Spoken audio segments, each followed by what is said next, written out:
Wow. I'm going to try to record this voice note. I've already tried recording a couple of times and I keep getting interrupted. And my stamina for navigating challenges is, even small ones, is not what it typically is. So we'll see what happens. Here we go. I'm home. I'm in my house. I'm alone in my house. As you know, I just spent the last week with you in the South, with you and my kids and our parents, seeing extended families, celebrating the holidays, going to see Wicked, which was incredible. Okay, I'm just going to interrupt you here.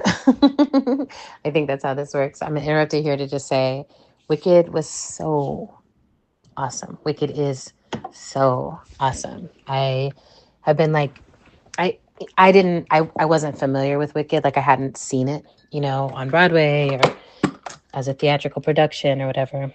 And um, I'm not sure why. I think it's just I left New York at a certain time. It just wasn't like on my radar. But oh my God. I went and saw it. And I think the first time I watched it, because yes, I have been multiple times now. The first time I watched it with the girls in Minnesota, I think I was just taking it all in. Like, whoa, what is this story? And like, what is what's happening, right? And then I think the next time I saw it, and then I've been listening to the soundtrack, I'm just like blown away by what it is as a work of art. Oh, I love this feeling. I love the feeling of like a piece of art that's just like dreamy and powerful and heavenly. Uh, and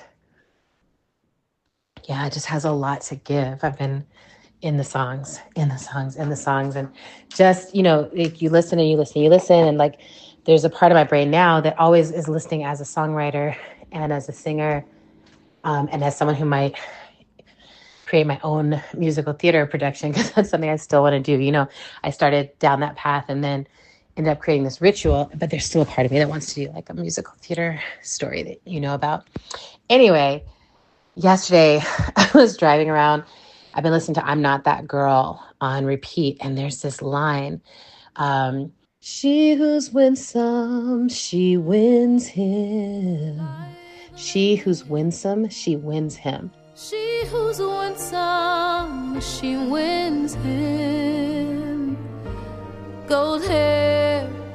I don't know why, but I just was like, that is such a brilliant little lyrical thing.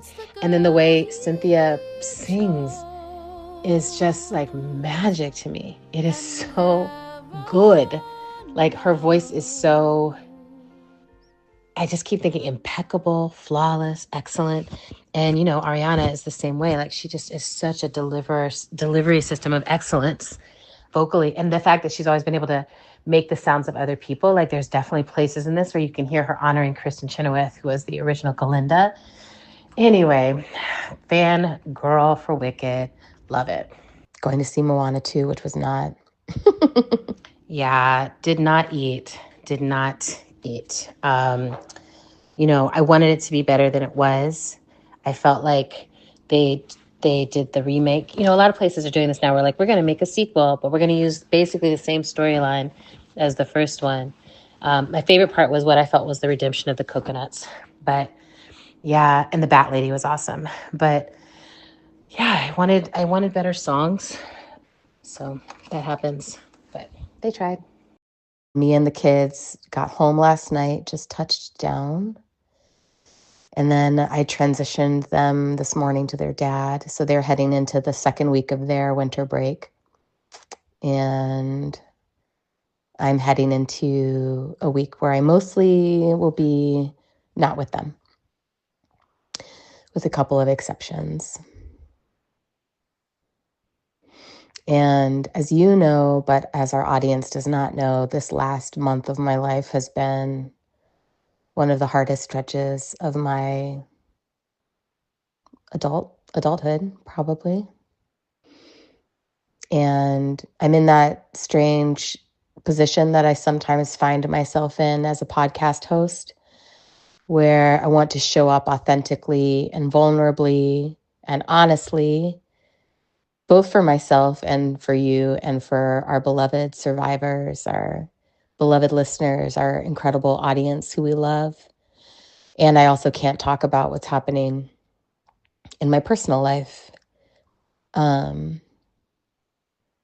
because of, just because of who else would be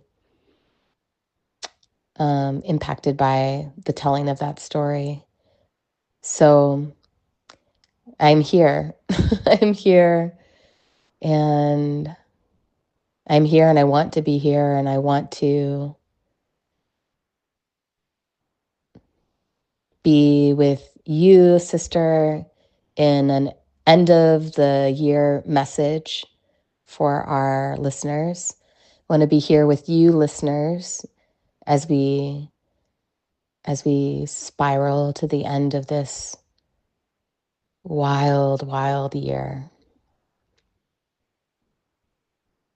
We're halfway through the season, the Solidarity is Love season. And already there's been some really interesting twists and turns in, trying to figure out how to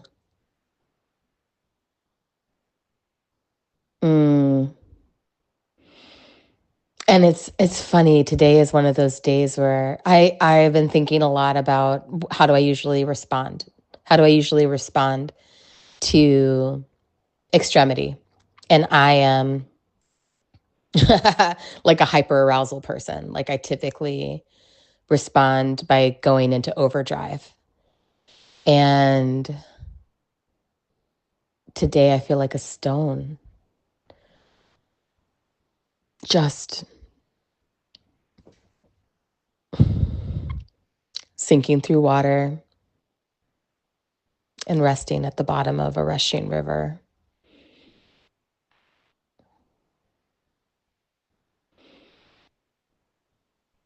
And that's not normal for me. That is not a normal state. So I guess that's the vulnerable, authentic thing I can share in this moment is I am a stone at the bottom of a rushing river. I'm not myself. I'm changing.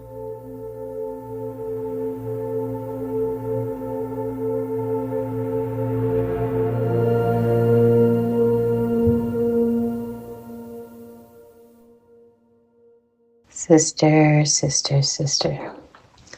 Yeah. What a tender intro into this exchange. And I am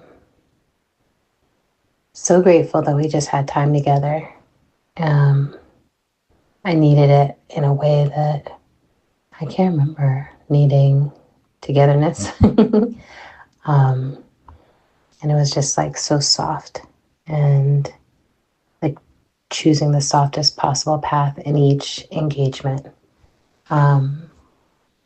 which sometimes was like, what's the quickest path to the heart of the matter? And I feel like at each level that I'm aware of, the level of family, the level of community, the level of nation, the level of globe, everyone is falling apart in different directions for different reasons. And how it feels right now is very dependent on the story you have about that falling apart. When it's very close in, like this past month has felt very close in for our family in a lot of ways, from a lot of directions. It's been so interesting how hard it is to bring your eyes up and look around and realize everyone else is also struggling. Or to bring your eyes up and realize something is good. Like, oh, that was a good moment, or that was a good day, or that was a good exchange, or that's a good offer of love or an achievement. There's been some major achievements in both of our lives this year. I'm really grateful that this tarot deck is in the world in people's hands and they're doing readings with it. And I know it sounds a lot woo-woo, but I feel like I can feel the readings. Like I can feel as people are discovering the deck and the wisdom is flowing out from the oracles and the artist. That feels really good. And I feel really grateful that Love and Corrections is in the world. And I feel really grateful that you have these 2 EPs in the world that I get to listen to regularly. And I feel really grateful for the ways both of us like made major moves this year towards more space for creative life. Like all of that is good and true. Even amidst immense grief. And, I keep finding myself wanting to make sure I'm attending to my global solidarity grief. The part of me that is touching the Sudan, like if I was a map, if I was a territory, if my heart was a territory, it's like shares a border with the Sudan and the Congo and Palestine and Haiti and so many other places. Like I can really feel the news from within the earth. I feel really in the earth these days and confused, like the way dirt probably feels confused when bombs are falling on it. Like, what did I do? So I keep feeling like, how can I split myself enough to attend to all of that pain and all the unfolding that's happening really quickly? Like genocide just seems to be moving so fast right now. And it's also exposing itself very quickly. Like there's no artifice now. And I find myself feeling some compassion for people who must be awakening in this moment because there's just no other option. And for the stillness inside of all that, the terrorism of their silence. Yeah, there's a lot happening in my brain. But then all that goes up, up, big, big, and then I come down back to like, oh wait, someone needs me right now. And sometimes it's me that needs me. Or, today I just took the whole day to be still. Hopefully I get a few more days of just still. I need stillness. I need nothing to happen. And things keep happening. And I have been trying to give myself permission a few minutes here and there to just turn away from everything else. And I guess this is my oxygen mask. I guess this is our oxygen masks, co-masking. I have a lot of faith in myself to persist and show up and attend and continue to shine light. Like I have faith in that part of me. I need to develop faith in the part of me that is trustworthy to care for myself and to protect myself as if my energy is a precious resource to which I offer my heart, my love, time, space, respect. Like, I am a resource. I have to respect that. Because not enough of us are paying attention. Not enough of us are willing to like tend to the crises, whether it's close by or far away. That's why some of us are like trying to do double work and triple work. So I'm trying to tend to myself, but I want to shine light in ways that make other people feel like they can also look. So I think that's the work of poetry. I think that's the work of spells and songs. Yeah. I want to ask you what you feel proud of this year. And if there's anything you want to claim that you're leaving in 2024 for yourself? And what are you doing to prepare yourself for 25, if anything?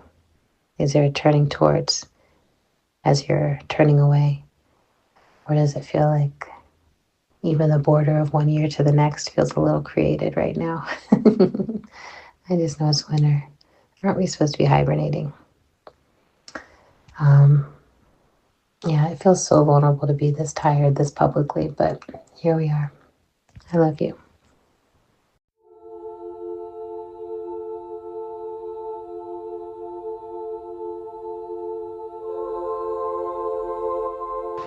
Sister, it's the next day.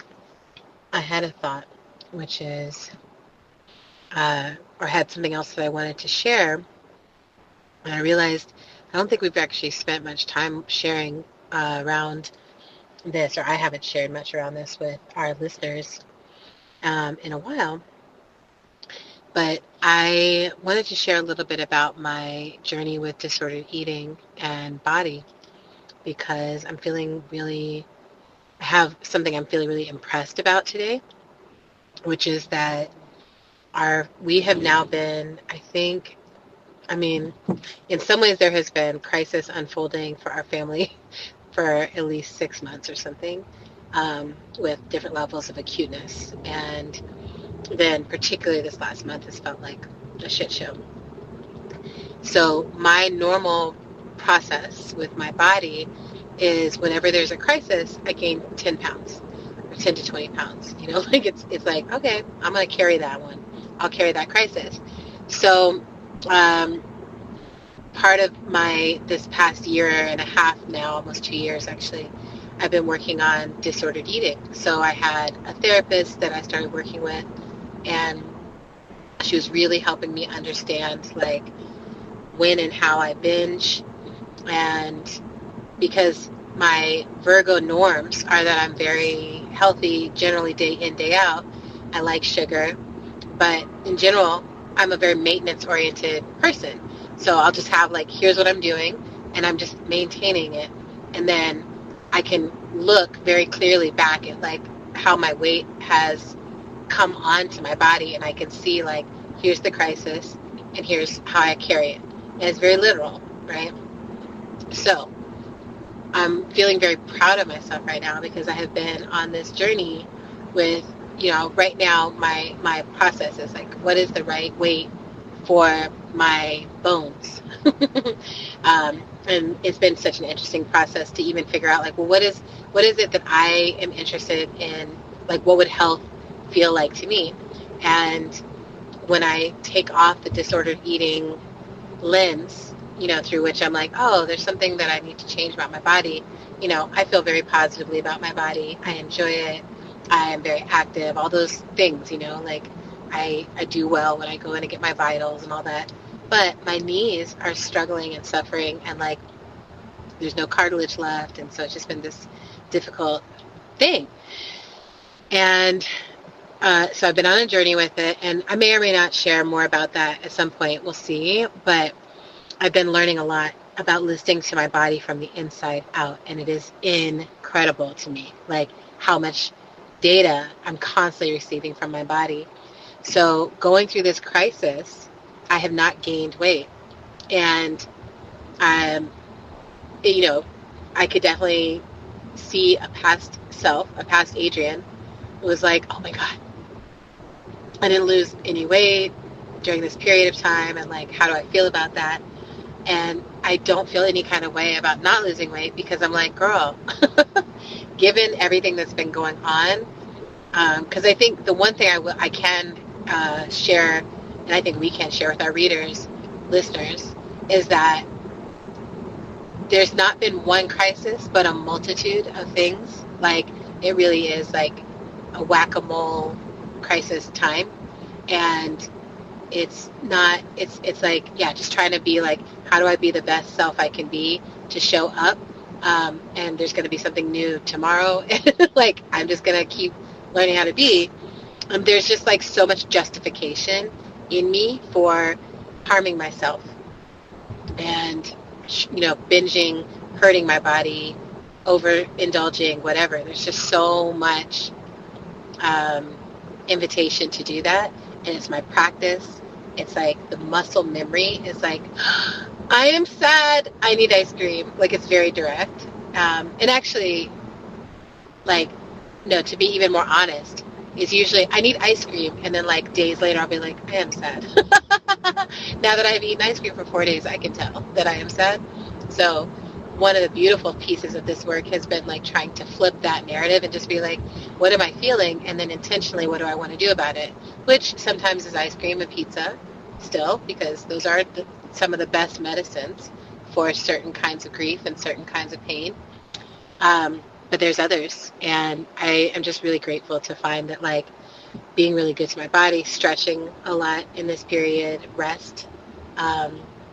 There's just been like other things I have been turning to and not letting it be the same thing that I normally do. So as Alphabet says, something has changed in me. Now I'm sipping on a smoothie, driving home.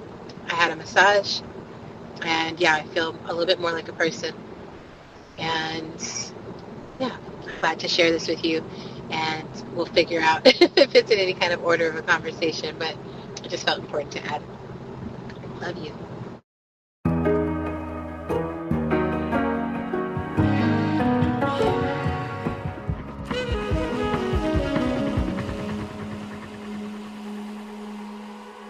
Hi, sister. I'm in my dining room. Mittens is here and making his presence known. So I wonder if you can hear him. I wonder if our listeners will be able to hear his little yells, his little whimpers. Are you so handsome? Thank you for your messages and your updates and your questions and invitations. It's so interesting thinking about just some of the different ways that crisis can shape our lived experience. Like, as I was listening to you talk about like the space that you endeavor to hold inside of yourself to feel your feelings about the political conditions in the world, I was thinking about how the crisis that I've been experiencing over the last month has just erased all of that from my felt, lived daily experience of life. That I went from like paying very close attention to what was happening in the world to paying no attention at all to what was happening in the world. And I would have these moments of like, not exactly coming up for air, but more like the image that kind of makes the most sense for me is like, I'm underwater and I'm looking up. I'm close enough to the surface of the water that I can see activity. And I can kind of make sense of like some of the activity, or the shapes are familiar. I know what time of day it is, but I don't really know what's happening. So I would like see things come across like the news feed, or if I happen to open social media, I would like see something that was like referencing like drone activity on the East Coast or revolution in Syria. Just like I was like seeing things like kind of cross over above me, but nothing touched me. Nothing could touch me from inside of the immediate crisis. And it actually gave me a lot of compassion for the many, many, many people in the world who, here in the US, but also just around the world, who are just not tuned in to like world events, global politics, things that are happening beyond the spaces that they live in. You know, it gave me like a lot of just sort of, I felt like I had this, as I've been kind of coming out of it and coming back more into the world of remembering and understanding that there's like other stuff happening, it's given me this like kind of beautiful clarity of compassion that, yeah, like when shit is falling apart in your life, it kind of doesn't matter what else is happening. It kind of does not matter. And that's okay. You know, it's actually totally okay. There's nothing wrong with with not having capacity to like keep up and know what's happening. And it's just another one of the impacts of like what it means to be in under-resourced state of like chronic fatigue or chronic crisis, is like, not necessarily having the capacity or will to look around and make meaning. Yeah, so that was something that came up for me as I was hearing you talk about like the practices that you've been in of like being able to like look around and make meaning and hold space for the crises that are unfolding beyond your own immediate life, and how, yeah, just like how crisis itself can really, yeah, it can just really actually inhibit our ability to be in a practice like that. And that's not, yeah, again, without judgment. It's like, it's not right or wrong. It just is. It just is. And you had asked a question of, what am I celebrating? What am I proud of from the last year? Pointing out how important it is to be able to like slow down into those moments of noticing when something is really good. And yeah, so this last year of my life was such a beautiful and profound year, so much change and so much accomplishment. There came a point in mid-September where I looked at my year and realized that on the artistic front, I had accomplished everything that I had intended to accomplish. And it was for the year. And it was really an incredible feeling to have released 2 EPs, The Animal in You and The Way Your Blood Beats, and to have released a vinyl with both of the EPs cut to the same record, and to have it, the fact that we were able to get that done and get it done in time so that we were able to like have copies of it available to sell at our first live show, to have done our first live show where we played all of the music we had released. That happened mid-September in Minneapolis. And to have launched this like really beautiful medicinal merch collaboration with Fat and the Moon. I mean, we really accomplished, our band and our whole team accomplished so much in the last year. And that was a really incredible thing to get to mid-September and be like, we really did it. We actually did all of the things that we intended to do. And now we're entering the fall and walking into a kind of a period where we can rest and evaluate and figure out what our next set of projects and goals are for the music. That was a really beautiful thing. And then I got to have several more live performance experiences across the fall. And it all felt like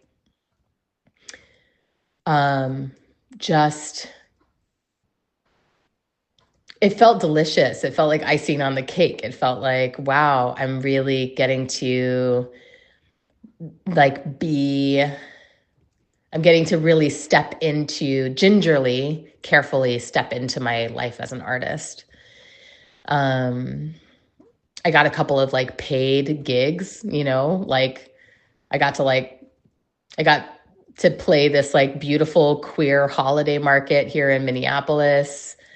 That was like a paid event, and for anyone in our listening audience who is like a musician in particular, but really any kind of artist, I'm sure as I say that, how rare it is to actually get paid to perform, to get paid to do work or make work in front of people. So that was cool. You know what I mean? It was like, there were some really special moments in there, really special moments.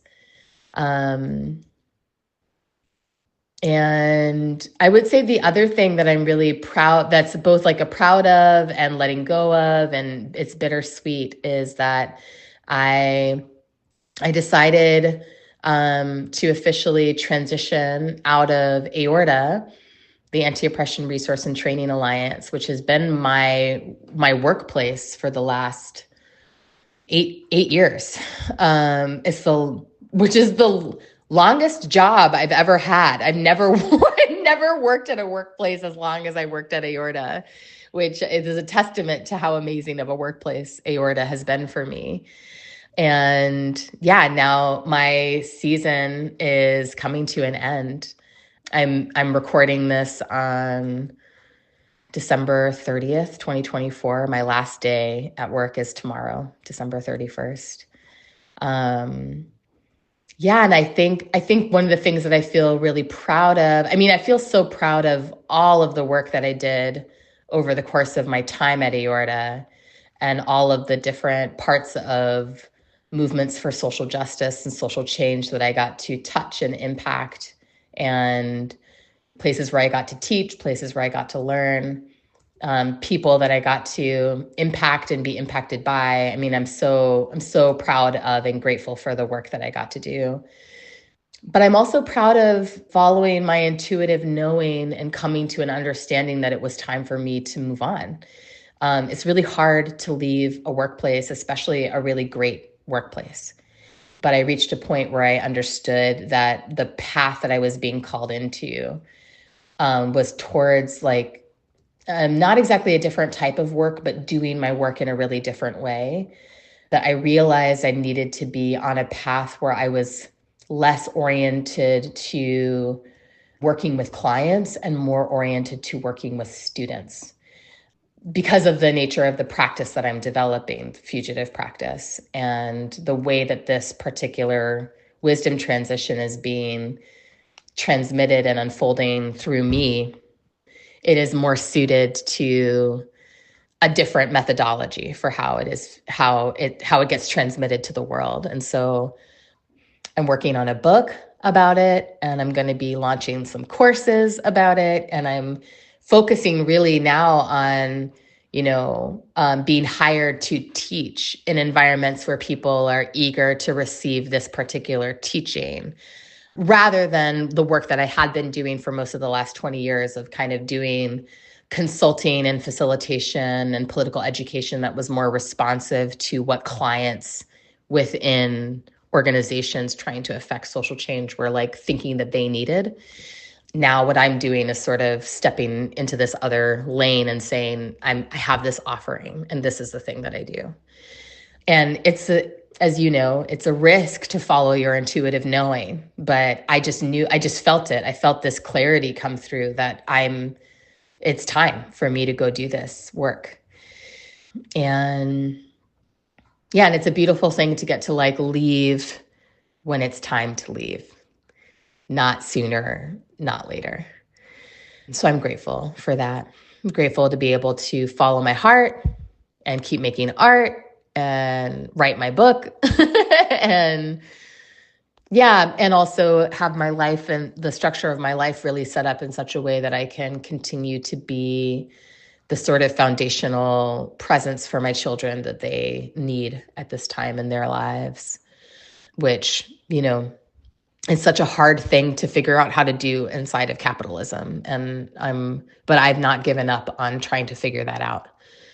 How to have my life be more defined by what my children need from me than what a job requires. Like I have not given up on that as like a goal of how my life is supposed to be set up. Like, what do my kids require of me? What does my artistic practice require of me? Those are the things that I really want to have structure my life. And I'm never giving up on figuring that out. So that's what I've got. That's what I've got. Yeah, thank you for the invitation. And yeah, I would love to hear if there's any last little bits and bobs that you want to name of things that you feel proud of, or anything you feel like you're letting go of or leaving in 2024. Let me know. And yeah, hope our listeners find this to be a nourishing and sweet dialogue. Love, love, love.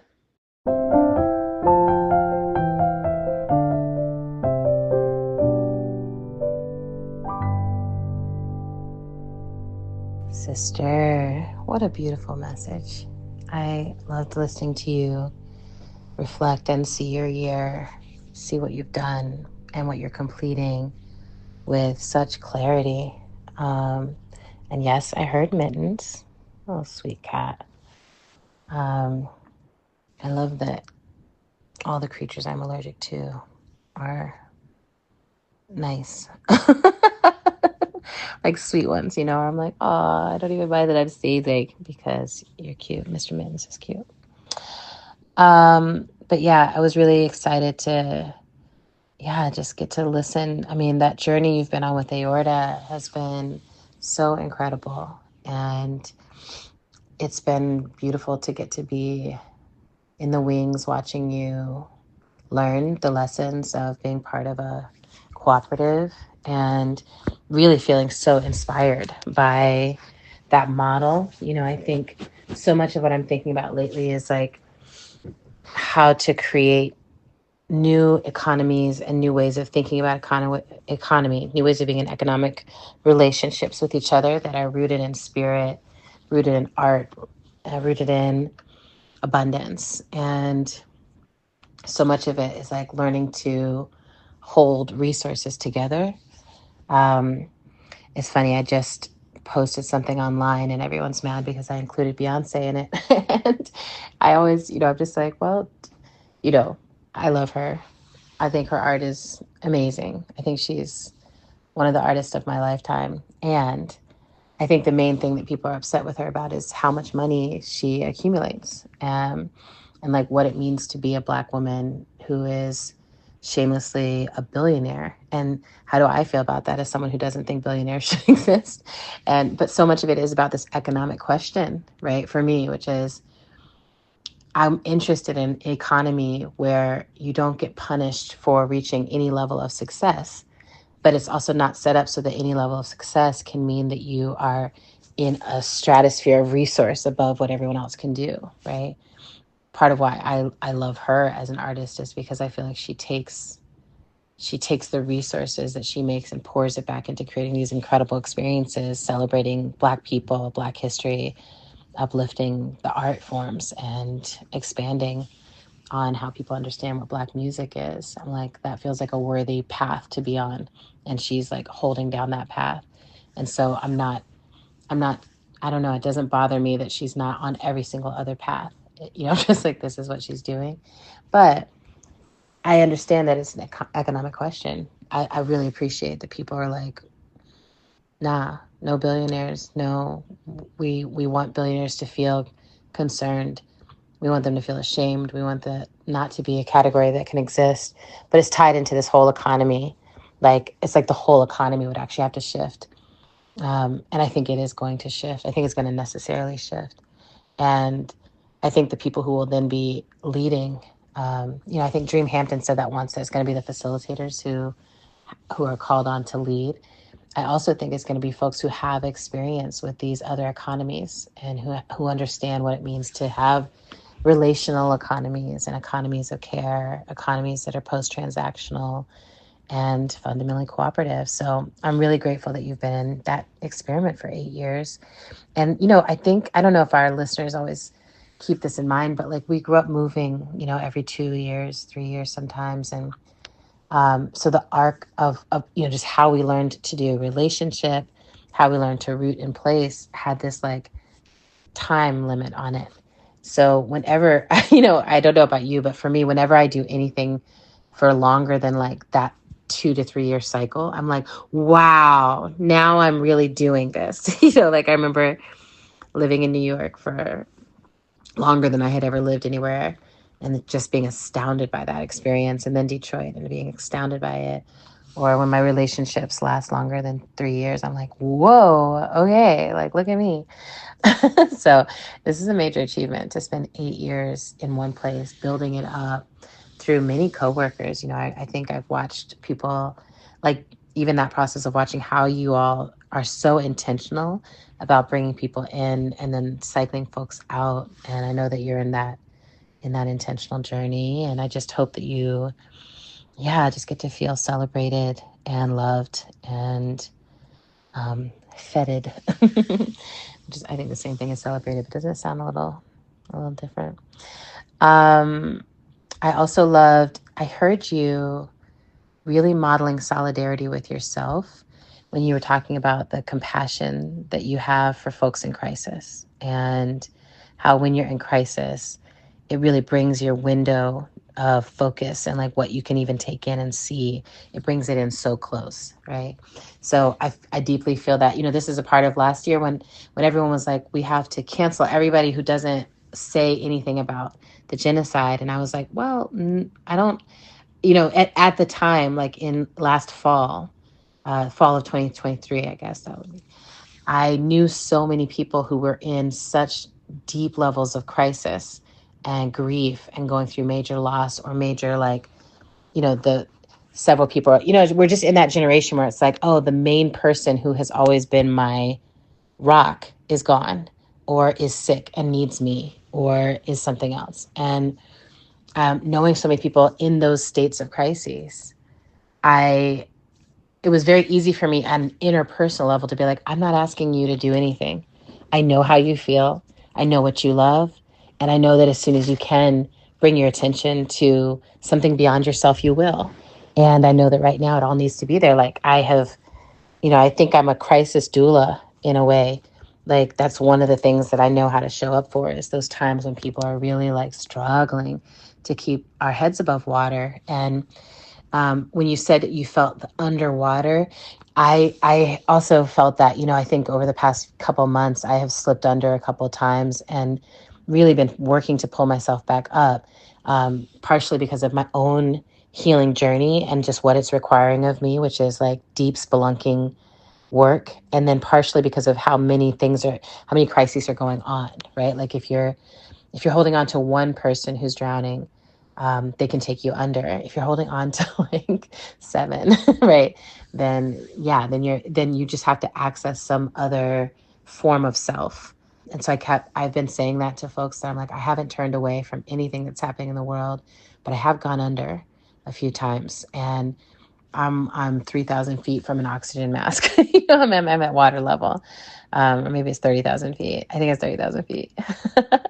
Either way, it's not close, and I'm trying to keep my head above water. And I think at a familial level, yeah, that's what's been going on, and just being able to have that compassion for almost everyone I know is in some level of crisis, and I feel so grateful that there's a staggering of it, that there's been a period where I was able to put what was happening outside myself ahead of what was happening in my own life, and and give my attention fully and keep raising everyone else's attention fully. Now, I just, everything when I do go online to post the majority of the time, now I'm just like, hey, pay attention to Palestine, like pay attention to Palestine. But I have less and less time to go online and be in that practice. I have less and less time to be tuned into what others are doing right now too. And I hadn't thought to have compassion for that state. I've just been like, I've got to somehow do it all. I have to be completely present with all the crises that's happening here at the level of my life and still maintain the same level of, I don't even know what I would call it, like digital light shining, maybe. There needs to be a term for what I feel like I've been doing, because it's not, I don't try to claim the work of organizer at this point in my life. Like, I'm not running an organization that I am pointing people to. I'm not going and knocking on doors, and like particularly drumming people up for one thing or another. I feel like a cultural worker, a cultural organizer, where what I'm trying to align and move in the world is the public opinion piece, and like how people feel about what they're taking in, and what people understand about the world that they're looking at. I've been really, really like concerned with this algorithm world, this world of algorithmic bubbles that people are living in, and how when you're in a bubble, you think that that's normal. Like, you think it's normal, and you start to gatekeep it almost immediately. Like, it's really deep to me to see how many people are like, I cannot take this in, or I can't take that in. I'm like, whoa, like outside your bubble, everyone's talking about this, or everyone understands this, or everyone's thinking about this. I had this experience with I went to, I had a membership at Massage Envy when I first moved here, because I didn't have a masseuse. I hadn't found someone yet. And they make it really, really difficult to close your account. But I've been crossing every hurdle to close this account, and I had like a couple credits left. So I went to Massage Envy to finish out one of my credits, and I had a masseuse who started talking to me. And immediately I could understand, like, oh, you're in a different algorithm than I am. And instead of like closing up or leaving that person in their algorithm and me in mine, I just named it. I was like, I think we're in different algorithms.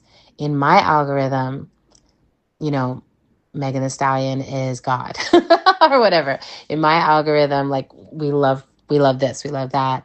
And here's what we've heard about P. Diddy, and here's what we've heard about yeah, it was just so interesting, right? It was like very quickly, like, oh, like from how you're talking, I can kind of pick up on what podcasts you listen to, and what you feel, and what you think, and what your concerns are, and who you feel is being attacked, and all this stuff. And I was like, I live in a different algorithm than you, and like, can we just talk openly about that? And I've been trying to do that a little bit more, and even when we're home with family, just like listening for like, what algorithm shapes how you see the world. Here's the one that I'm in. And like, I really am like, I don't know enough to say I shaped my algorithm to do this or that, because even that feels presumptive. Like, I'm like, I articulate some of the things I'm interested in, but I wrote this song that was like, come into awareness of your algorithm. Like, I'm really trying to work on this, like, as a meditation practice, almost, to be like, how do I land in a way that I can see it, and Matrix style, like, I'm like, when once Neo could see what he was in, then he could move about so much more freely, and he could have so much more impact, and I think that we have to have so many people willing to be like, oh, I see it. And like, once I see it, can I make it work for me? Right. So even posting stuff, like sometimes I'll do this where I'm like, I'm posting something. I'm like, I know people won't like this, and they will converse about not liking this. And that conversation about not liking this will also increase how many people are willing to like look at it. And the thing that people really don't want to see is anything about Palestine. But I can harness that sort of controversial nature of the internet to bring attention to something that I actually care about, which is, how do we get this doctor free? Or how do we raise attention, or how do we raise resources for Gaza, or how do we raise awareness about how everything is spreading into Lebanon and Syria? And like, yeah, but I feel like I'm fumbling in the dark a little bit too, trying to figure it out. And so often, and maybe this brings me to like where I want to close out, which is like, I really feel this uncertainty around how much I want to have a public profile right now, and how much I want to keep making the offers that I've been making in the public sphere. Like, there's so much of me that's being called to a deep dive for the next books that I want to write, which, I always tend to do concurrent things. So I'm like, I have this big book on love that feels like nonfiction, and it's just a bunch of love stories that I need to write. And then this new novel is arriving in me that feels really exciting. Tananarive Due always says, start the short story first and write the short story version before you get into the novel. And yeah, so I'm feeling into those two works, which feel very complementary. It's like, what is the work? Oh, pardon me. um, what is the world I'm trying to generate? And it's a world where, yeah, love is the primary function and the primary thing that we're all oriented around. And it's coming through both as nonfiction, as fiction, as music. Like I can just feel that so deeply. And yeah, I think it's going to mean a lot less time online so that I can really drop into this channel and hopefully produce work that is just deeper and more expansive and more connected and more coherent than I've ever created. Like, I still want to keep growing. I think that that's one of the most important things that all of us can do during this time is to think about which way we will grow. So rather than being like, let's shrink or let's go, like even going underground, it's growing underground, right? It's not being like, let's go get tiny. It's like we need to go be more connected to each other, but those connections have to be deeper. I want to grow deeper connections locally with people that I actually interact with, you know, and that are part of the community in which I'm going to survive what's coming, whatever it may be, right? So, yeah, I'm really curious to see how that all plays out. And I'm proud of you. I'm proud of me. I'm proud that we pulled together something here. And I hope that it, yeah, is nourishing for our folks. I hope that it feels like love. And I want to say I'm so grateful to Zach for editing together these voice notes into something for our end of the year offer to people, and for all the labor that you do to support this podcast. Thank you so much. And I want to really offer deep gratitude to our listeners. We love y'all, and we really feel ourselves to be in a conversation with you all, creating a space, a generative space where we can talk about solidarity, we can talk about love, we can talk about witchcraft, we can talk about freedom and resistance, we can talk about complexity, we can talk about the reality of how we survive, and not the performance of how we survive, but the reality of how we survive and stay connected. So grateful to you all. And we are going to now be on break, as we do every winter. So we'll be back, I think, in March. Yeah. So have a good couple months without us. And as usual, we'll probably run some old episodes and some friend episodes, some things that we also admire in the feed. So you won't be out here just starving, but in terms of new content, we'll be back in March. All right. We love y'all. Bye. Shake these bones, oh, we're gonna shake these bones, oh, we're gonna shake these bones, oh, we're gonna shake these bones. Shake these bones, shake these